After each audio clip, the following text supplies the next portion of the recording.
Today we have something super cool and special for this channel. We have our first ever interview of a cybersecurity professional. Today we're talking with the Belgian bug bounty hunter. His name is TheXSSRat. You can find him on Twitter, on YouTube. He has different courses on Udemy. We'll have links in the description, and we're also going to kind of dive into that a little bit in this interview, but definitely go check him out. He's awesome. But first, before we get into that, like this video if you find it helpful. Hey, if you want to get into bug bounty hunting, that's a super cool career path. You should probably like this video and then go give TheXSSRat a follow. And then of course, subscribe for more content, because believe it or not, this is not going to be our last interview. Anyway, here we go. So real quick, just for anybody, that's watching that, may not be quite as familiar with your channel or any of your content, do you mind just kind of giving a quick, overview of kind of what you do, the content you focus on and stuff like that?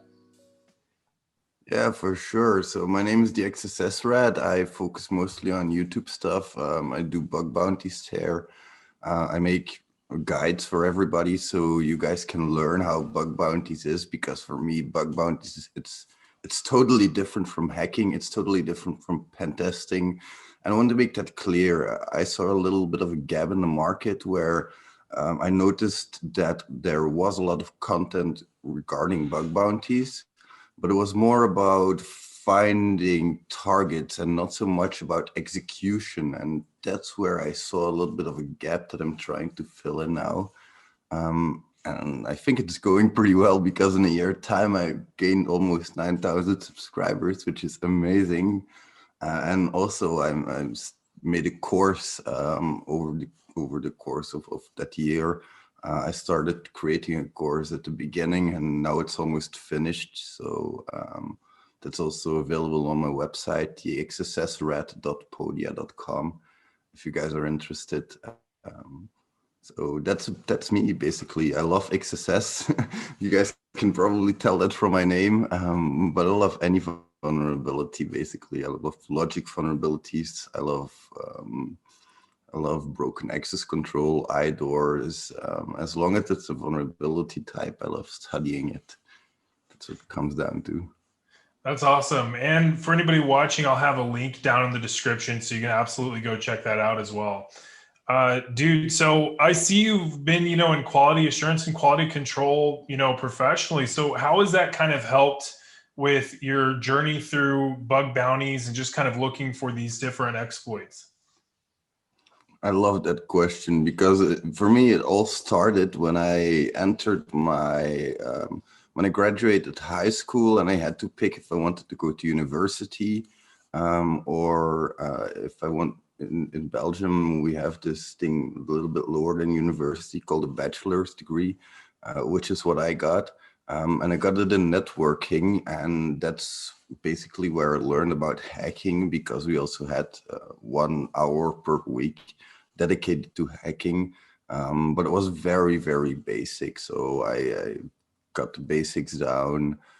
We talked about security, like RSA, encryption keys, really basic stuff, but I loved it. And that's when that spark hit me.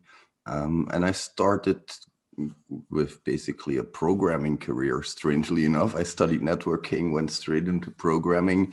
And that's where I picked up a lot of these logic skills, a lot of these logic vulnerabilities. In my school career, I picked up a lot of networking skills that are required for bug bounties, because I did Cisco, CCNA, I think. And then, of course, as well, I went, like you say, into software testing. And bug bounties is also just a form of testing, because quickly sidetrack, because bug bounties, in my opinion, is a terrible name.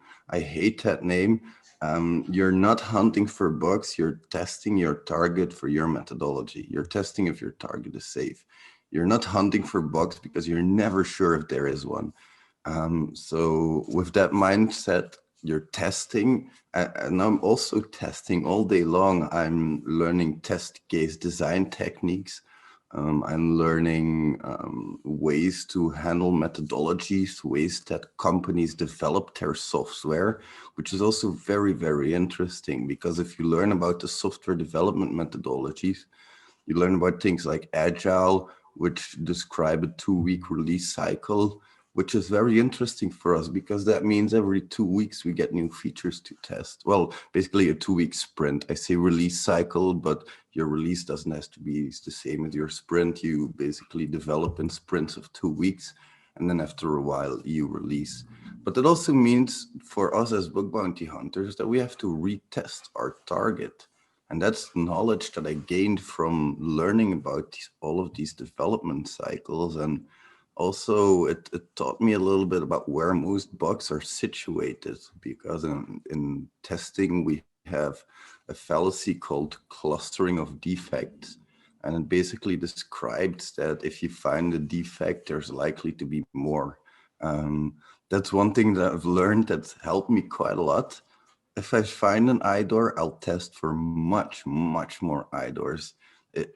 That triggers me, and that's when I go beast mode, because I've time and time again I've done this where I found an IDOR and maybe I found 6 IDORs in a night. One of them is going to be a duplicate, and then I'm thinking, oh my god, the guy before me, he found one bug and he didn't test anymore. If he would have tested more, he would have won 5 more bounties. That's idiotic. That's all the stuff that I've learned from my QA job. It's really, really useful. And then also, of course, the API calls, because bug bounties, you can basically test 2 ways in bug bounties. If you're given a specific target, you can test the application itself that you're given, or you can test the API that it's interacting with. And that's what I focus on mostly, because if you can hack an API, that also means that if I give you a web application, if I give you a desktop application, if I give you a mobile application, it doesn't matter. You just have to learn how to intercept the traffic and how to play around with that. And that's basically what I focus on in my work as well. I did some API automated testing. I did some UI automated testing as well. Those things helped me in creating something really strange. I've created a virtual private server, and if I find a vulnerability and it's easy to automate, I'll actually automate the API calls for that vulnerability, and I'll test it every week or so. And then, like I said, if you're running against a target that does agile, then you have a big chance that they might have regression bugs in there. And that might be a very, very quick vulnerability. So that's a little trick that I like to apply, is to do some automation there. And that's all things that I picked up from work, of course, and also mobile testing. I do mobile automated testing. So mobile pen testing is just one step further, it's just one step extra, and that's it. All of these things have helped me, and I think whatever job I would have gotten, it would have helped me become a hacker. Whatever IT job I would have gotten, be it programmer, I would have still known all of these different programming problems. One of the issues that I also found is, or at least one of the things that I found, is that issues, they often center around integration points, because I know how developers work. Developers create software, and if it has to integrate with a different platform, often the platforms are not described properly. It's really hard to program properly for it, and that's where most vulnerabilities are going to arise. Also, if you have software that is built on top of other software, or functionality that is built on top of other functionality. For example, if you have the products right now, and you can create a product, you can view a product. That's the functionality that's created right now. And a year down the line, they want to export products as well. There isn't going to be any original documentation left of those products. So that's going to be pretty tricky, of course, and that's where bugs arise again. They're going to have to guess how that code works and how it's supposed to work. So basically, that's the stuff that I picked up from my QA career. That's about it. Man, I mean, I feel like there's just so much to bounce off of with what you were talking about. What are uh, some solutions and ways that developers can kind of tie up loose ends on those integration points, or to kind of mitigate, you know, uh, I guess what was it, the way you called it, defective clusters? Yeah, clustering of defects. Yeah. Yeah, there is, for me, the way to mitigate this is pretty simple: documentation, documentation, documentation. You can't have enough of it, and that's going to be really important later down the line. I am human. I don't know if I can work. Like, I know that if I develop something now, I don't know how it works a month down the line, let alone 6 months or a year down the line. So I document everything that I do in a very organized structure as well. Um, and one other thing that you have to really be careful about is shadow APIs, of course. That's APIs that you just leave on hanging and never disable. Hackers like me love taking advantage of that. If you have a version 3 of an API, just disable version 1 as quickly as you can, even though it may be legacy code. Try to unravel that spaghetti code and try to actually do something about it. Whenever you see spaghetti code, that's one big recommendation. If you ever see spaghetti code, try to put it on a backlog to refine that stuff, to refactor it. It's going to help you a lot down the line, not just security wise, but maintainability is going to go up so much, and it's going to be a lot better. And one thing that's super, very, very important is, if you're not sure about documentation, about requirements, ask somebody. Don't just assume, because if you assume, you're making an ass out of you and me, and that's not a good thing. So it's really important that ambiguous requirements gets resolved very, very fast. Especially, like, you have to imagine it like this: if you have a requirement that has a defect in it and it goes further down the line, the next step is going to be development. Development is going to put effort in, then testing is going to put effort in. It might even get into production, and if it's into production already, it's going to have to go through all of those stages again, so it's going to cost you a lot more to fix. Whereas if you just fix it in your original documentation already, then it's fixed, and that's good, then you don't have to worry about it anymore. And I know that it's hard, and I know that it's impossible to pick out all of those kinks, but it's really important that you try your best and actually put the testers, the developers, and the analysts together in a room to think about that requirement, that specific requirement. I know that an analyst cannot think of everything, but that's why they have the developers and the testers. And one thing that I've noticed, I'm sorry if I'm talking a little bit too much about the sprint working, but if you have too much stories, or if you don't have enough time to process all of your stories and actually estimate them properly, and your team is big enough, you can divide everything up. You can say, I put one tester, one developer, and one analyst into a room, and then another team of the same composition, and you can go through it in multiple facets. You can go through it a lot faster that way. And you can even let the testers develop their own specialty, let the developers develop their own specialty a little bit. That's good, because it makes people feel important. It's something that's really important in a company setting, to have that feeling of belonging and to have that communication as well. And one thing I didn't talk about up till this point is unit testing. That is something that is going to prevent a lot of defects. The unit testing and the integration testing, but it all depends on good documentation, because you can have 100% code coverage, but it doesn't mean you have 100% functional coverage.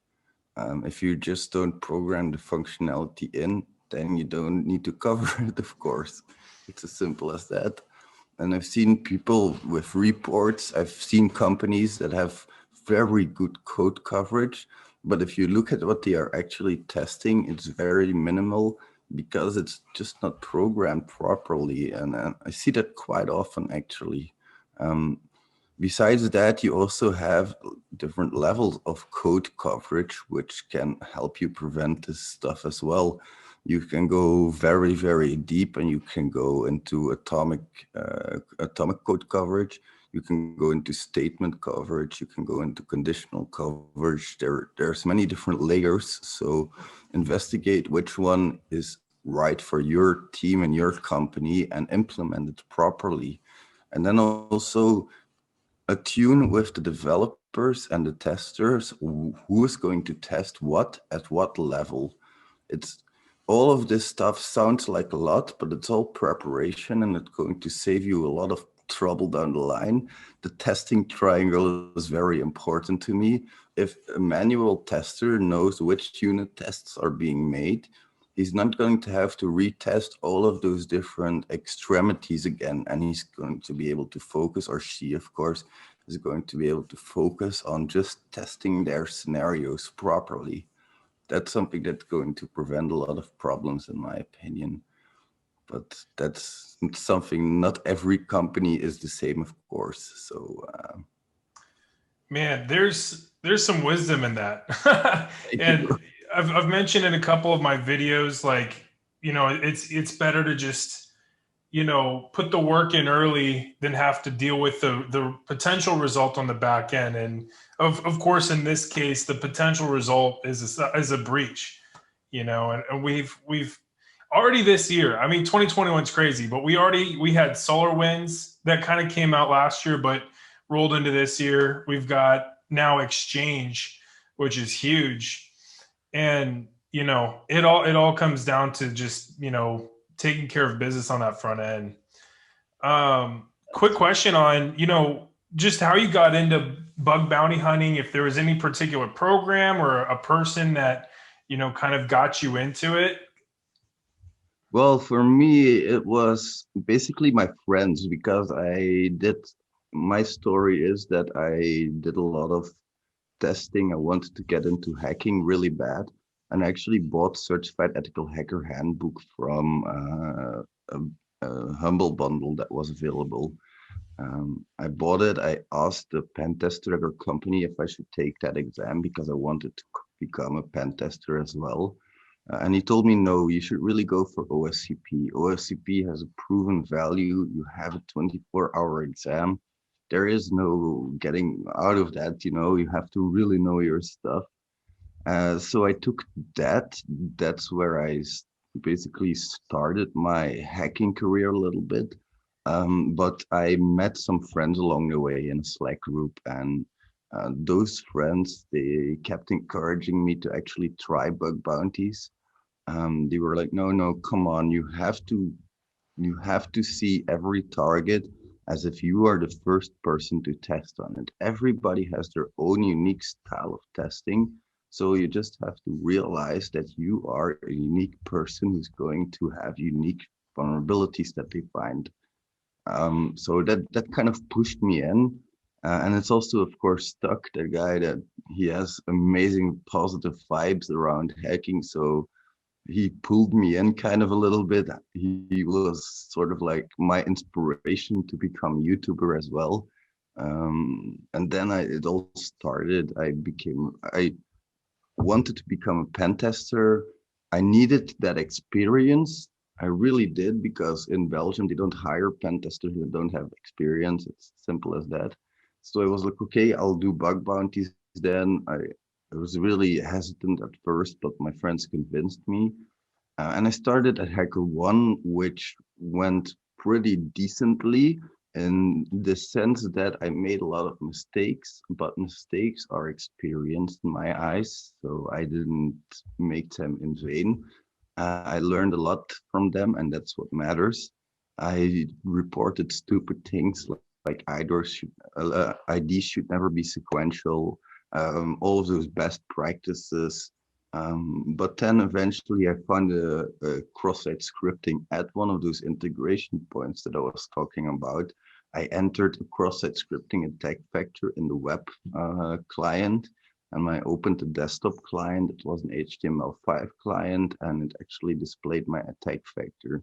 So that was my first cross-site scripting that I found. And from there on, I wanted to report some more stuff, but I couldn't anymore because I had negative karma on HackerOne.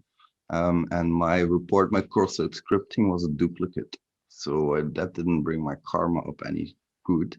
And at that point, I had a choice. I could either go to bug route, I could go to integrity, or I could look for a security.txt file. And my first choice was to go to integrity, which was a really good choice in my opinion. I immediately felt at home there. I learned from my mistakes at HackerOne. And integrity, they don't give you negative points if you report something that's invalid, not applicable, informative. So I still made a few mistakes, of course, but that's where I first found my real cross-site scripting that was valid. It was just a cross-site scripting hidden very deep in the functionality of a website in some table header that was really, and that's, I'll get to that later. It was really hidden deep, and I always say dig deep. I mean it, dig really, really deep, go to the extremes, and then you'll find stuff that you thought you'd never find before. When that cross-site scripting popped, my heart popped a little bit as well. I reported it immediately because I could steal cookies and I could drag them out of the website using a video tag, which was an HTML5 trick to get around the CSP. And from there on, I was like, okay, what am I gonna do now? Am I gonna keep looking for cross-site scripting? I really like this type of vulnerability, but if I think about it in the wild, it's not as prevalent anymore. I've noticed it. Can I look for other types of vulnerabilities? I started looking around a little bit then, and I found that none of the vulnerabilities would be easy to find. Because and I realized that now I was going in with the completely different mindset. I was wrong. I was completely wrong. And I think a lot of bug bounty hunters do the same thing. If you're watching, I'm trying to convince you now, don't approach any target with a methodology. A methodology is really good for a pen tester, but not for a bug bounty hunter. What we need to do is we need to look at each target in its own right and develop a strategy based on that target. Like if you have a newspaper in front of you, you need to think, okay, I'm going to attack the paywall specifically, and I'm going to attack the login scenario, the forgotten password scenario, maybe some IDORs on the account section, buying subscriptions maybe. Then in the invoices of those subscriptions, I might test for IDORs as well, canceling my subscription, then look in those documents for IDORs possibly. There's a heap of possibilities, but you have to think of a strategy before you attack your target. And then you don't attack that all. You first walk it manually, and you use it like any normal user would because you want to gain experience into what your application is doing. If you find a vulnerability, you need to be able to recognize it. That's very important. I've been able to report vulnerabilities that have slipped right under a lot of people's notice because all of the programs that I hack on are old, very old. They are not new. And I still get vulnerabilities on there that are not duplicates. So I think these vulnerabilities are really funny. Things like a manual telling me that I cannot do something. I try to do it and it's possible. And bam, there goes a bounty. That's why they're telling you not to do it. It's because they know it'll work and they want you to do it. Man, that's awesome. So, I mean, I want to kind of go back on something you said. about, making mistakes and how important that was. And I have a question about, just mistakes that you've noticed, novice bug bounty hunters make, but I want to lead that off really with how important it is to make mistakes, especially whenever you're starting off with something. Because I mean, I know, especially for me with, not only like my career, but even with my YouTube channel, there's kind of a fear with making mistakes. But I've always walked away from that just thinking like, wow, well, if I didn't make that mistake, I wouldn't have learned this lesson. So, kind of what are your thoughts there?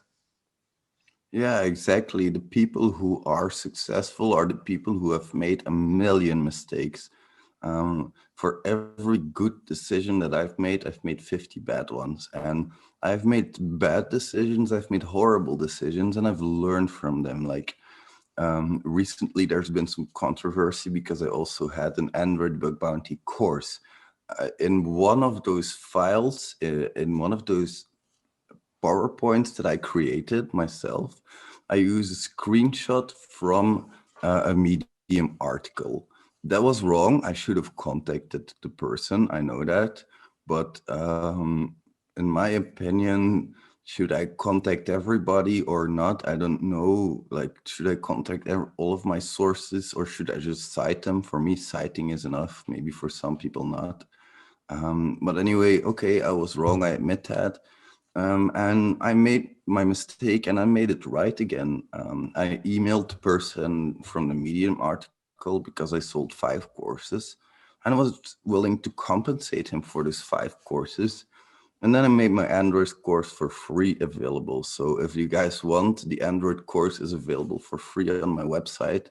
Um, so you make mistakes, you learn from them, and sometimes you fall hard, but the higher you go, the harder you can fall, of course. That's also something you have to deal with, something you have to take into account.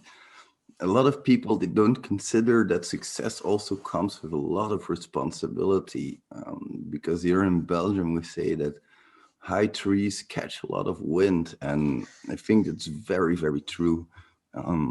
That's something you have to be very aware of. Also, if you want to be a bit of a public figure, that it comes with a lot of responsibilities, and all of the mistakes you make are going to be public.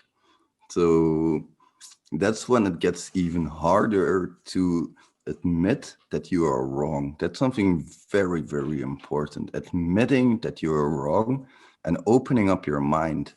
And it's hard. I'm not going to deny that. You probably know this as well. For me, it's really, really hard to open up my mind to ideas that are not mine because it sort of goes like against my human nature for some reason. But you have to, because other insights into a world are going to bring you so much good, and that's also what I like about the public failings. People will point it out to you and you will be able to learn from it. Whereas if you are on your own and if you're just trying things, if you're stumbling along, it's harder to notice those mistakes as well. That's something that we have to be careful about, I think. Yeah, and I do want to say, like, on the note about your course and to your credit there, like, I mean, you acted really quickly. I was following along on Twitter. Like, I just kind of started seeing it on my timeline. And it's like, I mean, just as soon as someone pointed it out, I mean, you were on top of it, acting pretty decisively. And, I think that's a good example to set for other people, that are wanting to get out there when faced with, hey, here's an issue that we need to, grapple with. Don't delay. You just jump on it, accept responsibility and, attack it and make it right. And, I think you did really good there. Yeah, that's very important. Accept responsibility for your mistakes. I've seen countless people, they argue when their mistakes are being pointed out, or they go into a very defensive mode. And it seems natural to be a human to do that, but try to put that aside and actually accept the fact that you've made a mistake and actually admit it as well. It's very important, not just to yourself, but to everybody. Okay, I've made a mistake. Um, But it's also important, in my opinion, that if you don't feel like you have made a mistake, that you should stick to your guns. Nobody is able to tell you what's right or what's wrong. There is no human that can decide about that. There is no deity that can decide about that for me. You do what's morally right for you. And for me, this was what's morally right. I felt bad for that person because I had used his content. So I did feel bad for him, and that's why I sent the mail, and that's why I opened up the course as well. And that's what you should always be following, your moral compass. It's very important to follow your instincts in bug bounties, in security, in pen testing, in anything, and just accept responsibility as well. Have you ever, encountered when presenting your findings after a bug bounty, um, and you encounter resistance to your findings that maybe, whoever you're presenting to is not necessarily, or is saying that it's not necessarily their problem, or that you might be wrong, whenever very clearly, as you have the evidence to back it up, you are correct. That something can be broken in a certain way. Yeah. Are you talking about like bug bounties and triagers? Yeah, Yeah. I have had that happen before.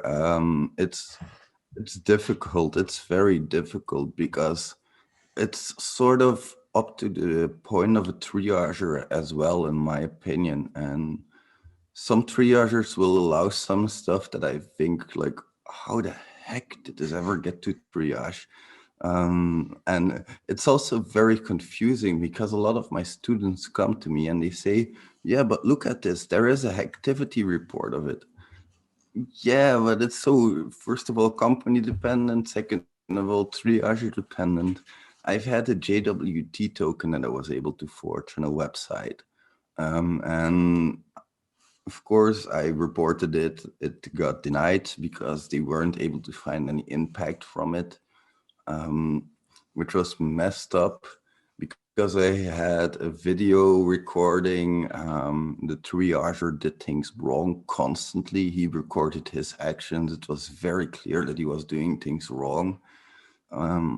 And it was very frustrating for me, but you have to keep calm and just explain your point of view, and just go on with the issue. If you are calm and if you are respectable for everybody, you have to put yourself in the triager's position as well.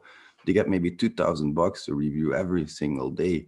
And if it's not immediately apparent, and maybe they are not as technical as you as well, maybe they are just somebody who has been hired, because a triager doesn't have to be as technical as somebody like us.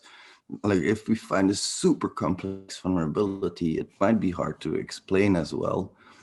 So I just kept explaining. I kept calm and respectfully and towards him.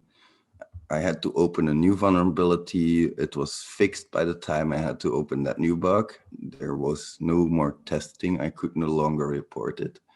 I was pretty angry. I asked for remediation from HackerOne, but nothing ever came of it. So I just left it for what it is. I'm not going to waste my time that I could be hunting on something that's clearly not going to happen. I know it was because it was an account takeover. It was quite a high price, of course. It was $4,000 or something. But I'm not gonna lay awake over money. Money is the least of my worries. If I am hunting, I am actually trying to learn. That is what I'm trying to do. And if I do find a vulnerability on top of that, that is good, but it is not my first priority at all. That's You why I sound like also, a wolf. Like, as long as I'm hunting, it's all okay. That's cool. Um, and your first video, to kind of tie this into your YouTube channel, you posted in March 12th of 2020, which it's, what day is it today? March 6th. So we're 6 days. Yeah, 6 days quick maths, right? We're 6 days away from your 1 year anniversary. So congratulations on that, man. But you Thank you, my talked friend. about picking a bug bounty program. And so for, people that are watching this and are interested in becoming a bug bounty hunter and are kind of looking for kind of their first program to dive into, what are some traits that they can look for? Yeah, that's a very good question and very important as well, because picking your target is 90% of the work. It's going to be very, very hard. It depends on what type of a hunter you are, of course. If you're the very technical type of hunter, then you can go for very wide scope targets, go for things like Red Bull on Integrity, that's star.redbull.com or .store, I believe that they have, which is like a very big scope, and then you can let your automation skills run wild. But you can also go very functionally. What I prefer to give, if you don't mind, is things to avoid in programs as a beginner. I think that might be a little bit more interesting. Yeah, for sure. For me, as a beginner, you often see, and this is a big trap, you often see recon videos on YouTube. When you search for bug bounties, you're going to look at recon videos, and that is okay. But as a beginner, I would try to focus more on main apps, things like the newspaper I talked about maybe, but the newspaper is a bad one because newspapers have very limited functionality. So that's one to avoid things with very limited functionality. You should also avoid web shops, in my opinion, because for a web shop, you're going to need to do investments. You're going to need to buy things because you also want to test that process. You're going to need to return the item. You're going to need to add some complexity to your testing. And in the beginning, you want to keep it as simple as possible. So always go for requests that have very clear to read requests. If your target has very obfuscated requests, for example, sometimes the request can be encrypted as well. And I would definitely not recommend those as a beginner. If your target has any difficulty in deciphering the requests, I would avoid it. If your target doesn't give you any account, like static website, like for example, the website of your city hall might just be a static website. It doesn't give you any accounts, no details. Avoid it. It's not going to be worth your time. There's no functionality to test there. I prefer it if the website lets me create my own accounts, and I actually prefer it even more if they let me create accounts of different privilege levels. So those are some good things that you can look for. And one last thing that you should really, really always avoid is if your target is talking about this huge out of scope list with very basic things out of scope, like, yeah, we know cross-site scripting is out of scope. We know CSRF is out of scope. We know this is out of scope. Yeah, avoid that. Run like it's the plague, That's going to be hard to get. And one thing you should always avoid is very big payouts. If it says $15,000 as a payout, you might want to wait till later. It's probably very secure. Yeah, gotcha. Those are awesome. Those are awesome points. I have a few more questions on that, but we're coming close to time. So I want to be sure to ask a couple, not necessarily cybersecurity questions, if that's all right. Yeah. One would be about, what got you into creating a YouTube channel? That's a really interesting question. I told you about those friends that I had a group with when we did OSCP. They asked me a lot of questions because I was one of the first to get OSCP in there. Some other people had it as well. And I love explaining stuff, so I explained it to them every time. But I noticed some questions kept coming back, and that's when I decided to make a little bit of videos. It started out with bug bounties because I did some bug bounties. I got some bugs by then.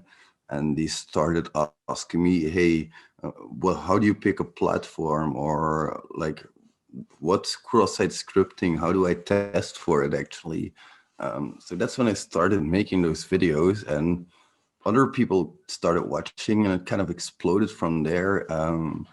When I got into the top 20 at Integrity, I used it to make some advertisement for myself on Reddit as well. Like, hey guys, I'm a top 20 hacker on Integrity, come watch my videos. So that all helped, of course, and collaboration with other content creators like you, that's one of the best things to do to get a bigger audience, you know. So thanks for the Awesome. question. I have a buddy who we were talking about whenever I was like just starting. I think it was my current job. He was like, "Yeah, if you find yourself doing something more than twice, automate it." And it's like YouTube is like you're automating describing things, you know. And so it's like you if someone asks a question, you just send them a link to the video and be like, "Hey, here's your answer. Don't worry." Kind of I've done funny. it so often since I've become the XSSRat. I've been sending video after video after video. Hey, That's does this funny. help them? That's funny. So, and then another, quick question. So, as COVID kind of starts to come to an hopefully, hopefully this year, please. I just, man, but and people start traveling again. What are some cool things people can do out in Belgium that maybe you wouldn't necessarily find on like Google or like some of the major like travel boards? That's a really cool question as well. For me, I love theme parks. I really love theme parks. Of course, those are going to be on the major platforms. You're going to find them. But the zoos are going to be a little bit less described, and we have one close to here called Powaki Zoo. It's a pretty small zoo, you'd say, but it has a gigantic area to walk in, and giant like bird cages, and you can walk around with the monkeys and all that stuff. So really cool stuff there. And also not here in Belgium, but like 5 minutes away from me in the Netherlands. I live really close to the border. There is a game hall. We also have those in Belgium, by the way, where you can play like these old arcade games that they used to play. That stuff hasn't been in Belgium for a while, but it's coming back. So I'm really glad for that.